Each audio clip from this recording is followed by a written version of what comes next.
गावात आहे ना मसन ओढा. हा बरोबर, पोरं खरंच सांगतात. एक मारुतीच्या परावर ओटा आणि एक मसन ओटा, दुसरा कुच्चर ओटा माहिती नाही तुम्हाला?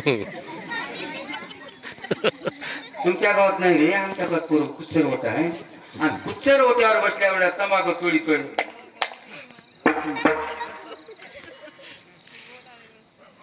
आमदार सत्ता करतात काय रे?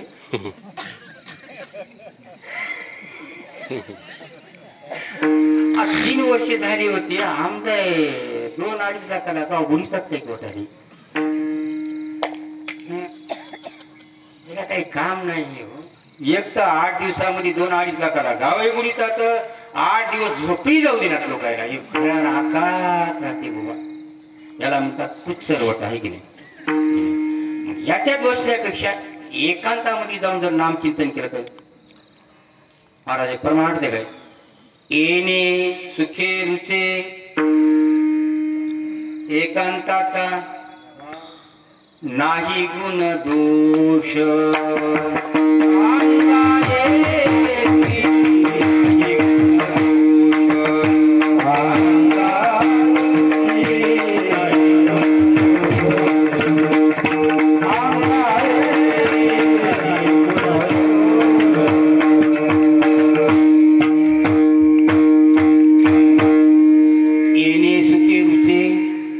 एकांताचा वास नाही गुणदोष अंगा येते.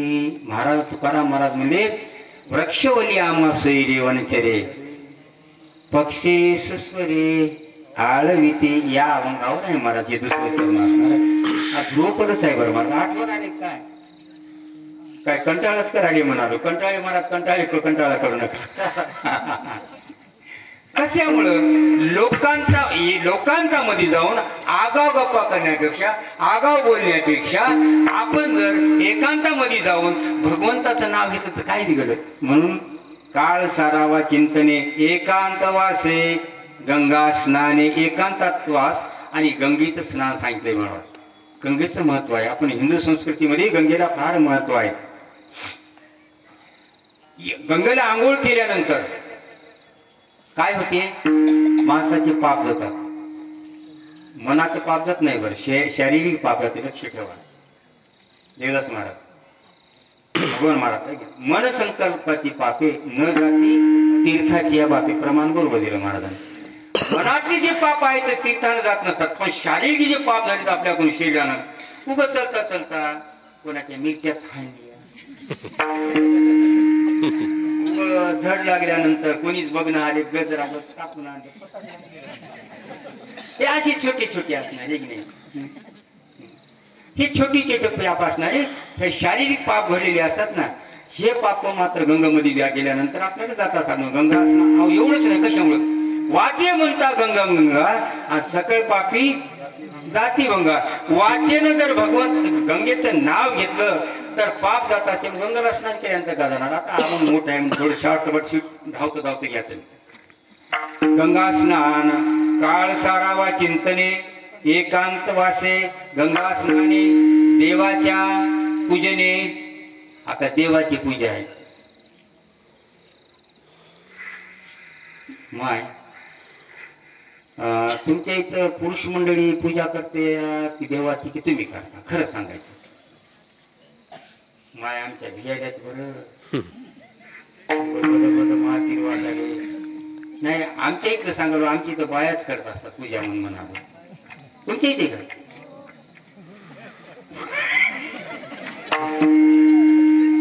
माय तुम्ही भियायला पण आपले छोटे छोटे बी नाही तर आपले बाबा करतात ना. मग हा करीत नाही. आपल्याला कोणाला चिकन गुन्हा झाला नाही की झालाय, चिकन गुन्हा झाला म्हणून करीत नाही की काय कंटाळा म्हणून करत नाही का? हा कटाळ कटाळ आपली वर्षाकडे नाही. देवाची पूजा सरासरी मी बघतो महाराज. कसं आहे महाराज, एक शास्त्रामध्ये मला ते आठवण आले प्रमाण. खरं घरातली पूजा जे घरचा जे करताय ना महाराज आनंद महाराज, त्याने पूजा करायची असते बरं खरं महाराज.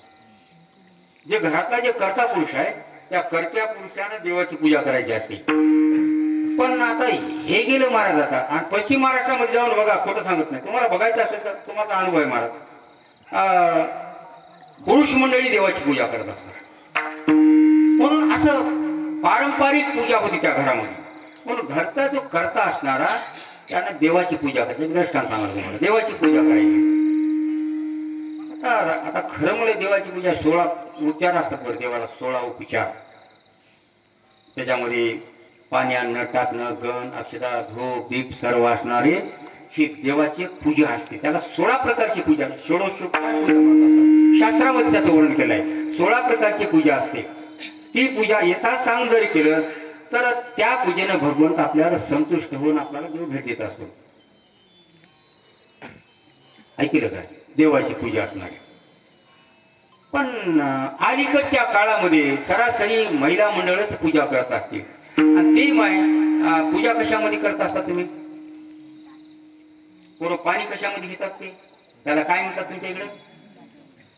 गंगाळ नाही का? गंगाळ.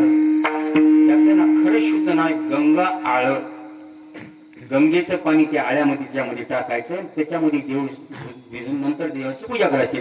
पण त्याचा अपभ्रंश झाला. घंगाळ घंगाळ झालं. गंगाळ. ते गंगाळ आहे ना, त्या गंगाळामध्ये देवाला त्यातलं पाणी घेऊन देवाची पूजा करायची. पण आता सध्याच्या काळात मी बघतो मला कसं झालं, असं गंगाळ हे गंगाळ ते तिकून कोण आणलं? सासरवाडीहून आलेलं. सासरवाडीहून आणलं असते. त्याच्यामध्ये एकदाच पाणी टाकायचं आणि देवा एकदाच उदिचून द्यायचे. तितक्यात लेकरांना संडास केला राहा. देवाला त्याच्यामध्ये गोच्या खाऊन मरायची पाहिजे. एकदाच 5-50 जो मला एकदाच टाकतात.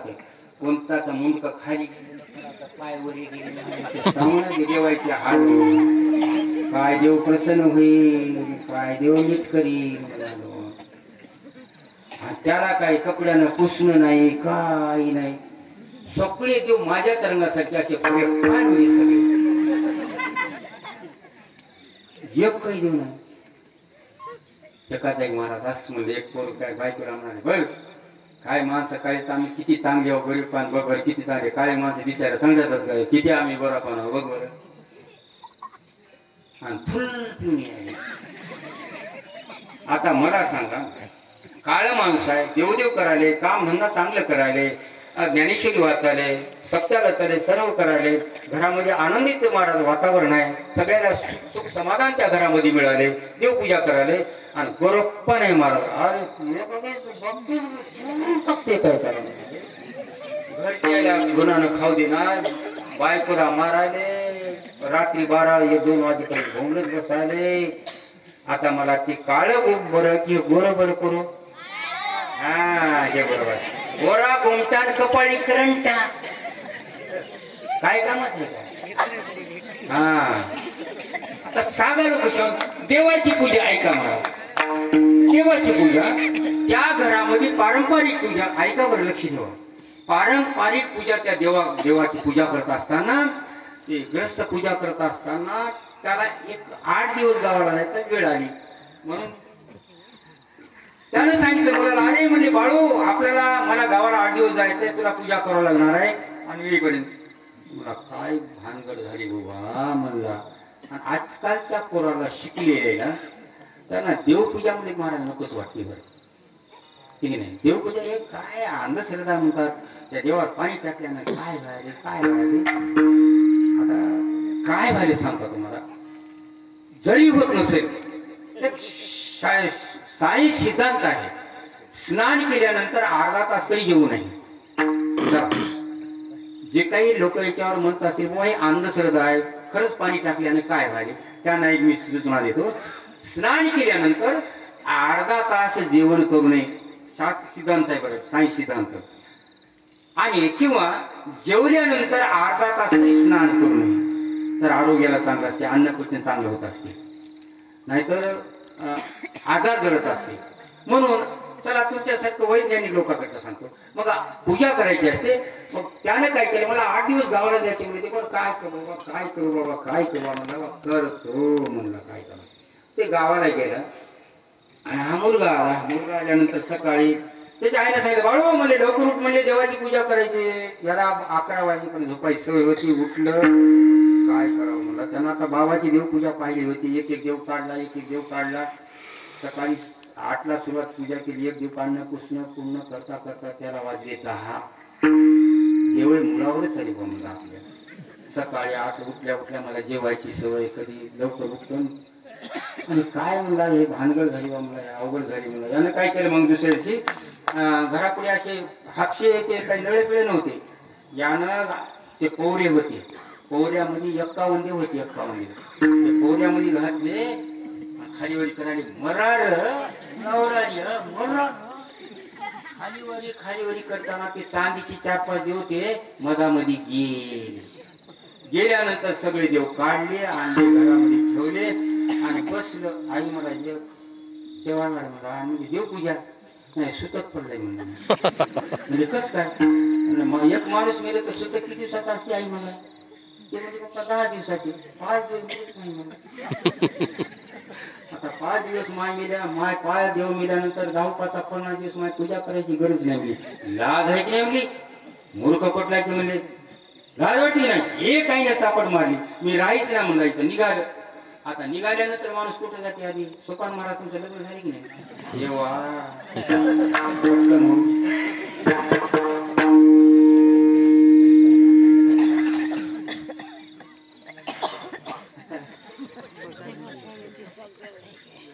अवघड झाली महाराज.